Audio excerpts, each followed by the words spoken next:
ఆస్ట్రేలియాకి ఈ మధ్య పార్సల్స్ రావడం ఎంత కష్టమైందంటే, ఇండియా నుంచి ఆస్ట్రేలియా వచ్చే వీడియోలో పార్సల్ వేస్తున్నట్టు మీకు చూపించా. అది నేను వచ్చిన 15 days తర్వాత వచ్చింది. అది కూడా నేను వేసిన ప్యాకేజ్లో రాలేదు, డబ్బా చినిగిపోయింది అనుకుంటా. వేరే ఏదో ప్యాకేజ్లో పెట్టి ఇట్లా బిన్ బ్యాగ్లో పెట్టించారు. పచ్చళ్ళు పగిలిపోయినాయి, అంతా లీక్ అయినాయి. మాగాయ పచ్చడి పగిలింది. త్రెప్టిన్ బిస్కెట్స్ మనకి చాలా ఇష్టం. రోజుకి ఒకటి తినమంటే రోజుకి ఒక డబ్బా తిన్నా నేనైతే లాస్ట్ టైం తెచ్చుకున్నప్పుడు.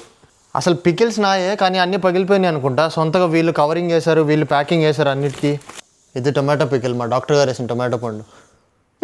స్టీల్ కుక్కరు విత్ పచ్చడి లిక్విడ్. మొత్తం పగిలిపోయి ఆయిల్ గారిపోయింది. ప్యాక్ చేసినప్పుడు ఆయిల్ తక్కువే ఉంది దానిలో, అయినా సరే పగిలిపోయింది. వాళ్ళు ఇసిరేసి ఉంటారు. సరే అని ఇంటికి ఫోన్ చేస్తే పచ్చడిలో ఆయిల్ పోయినా పర్లేదు, మనం మళ్ళీ కలుపుకోవచ్చు అని అమ్మ చెప్పింది.